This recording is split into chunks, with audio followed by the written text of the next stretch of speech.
Adding 16-year-olds onto the member listing. Now, holding any personal data is subject to the current GDPR regulations, but holding details about children, i.e. under 16-year-olds, is extremely sensitive. Before any child's details are entered onto the system, we suggest that you obtain permission in written form from the parent or guardian by asking them to sign a form detailing why you want to add their child's details onto the system. Anybody can add a child onto the system. Simply go to church directory, add new church member, and then enter the details. So we'll just make up a child's name. So we'll say here's Mark Sutton,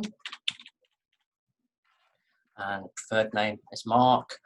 Address details, we can put those in. So we can say it's XX Main Street, that's in a town with a postcode.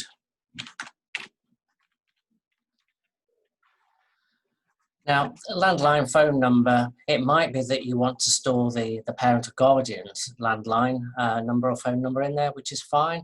Or if the child is older, sort of in 15, 16, and they do have a mobile number, and indeed an email address, you could enter that there if you wanted to.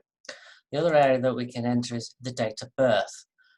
Reason being, it might be we need to allocate children to various Sunday clubs or groups, and it's easier to know how to do that via their age. So you put 09, 11, 2012, and the system will automatically calculate their age for us, their age. This is also important for when using the automatic birthday notification area of the system. The system is able to remind various group leaders that the child or person is in if their birthday is coming up in the next 7 days. And then I need to click that they are under 16. They're not a church member. Sorry, they're not a church member there, and they're not a non-church member, but they are under 16. That then gives us an area to say when we were given permission to store their details. So let's say it was today, and who gave us that permission, the parent or the guardian. So it might be Mrs. Jane Sims. And you might want to say it was their nan or their mother or whatever. It's entirely up to you. And again, you have got an area here where you could type notes about the person or the child here as well. And then we click Save Record, and now that's on the system. Now you'll notice if I click All Entries that they are not shown in the main listing. The only way to get to see under 16-year-olds on the system is to click the under 16-year-olds button. Now, because I haven't given myself access to that, it says, sorry, I don't have access to list of children under the age of 16. So I can still enter them in, but I can't produce a list for that. Similarly, if I go to the church groups or rotas, and I look at a group or rota that's going to have children in, if I click on it, it tells me I don't have access to list that. I can still look at the group. I can double click on it to actually see who's the leader, how many members it's got, but I can't see the children's details. That's because this is classed as a restricted rota.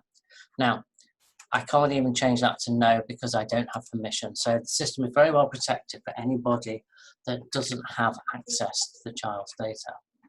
To get access to that, if we come out of that, you'll need the system administrator to grant you access to that. So we go to a restricted area, users and access to system. We then double click on the relevant person, and then we say they're allowed access to the children's details. We click on save.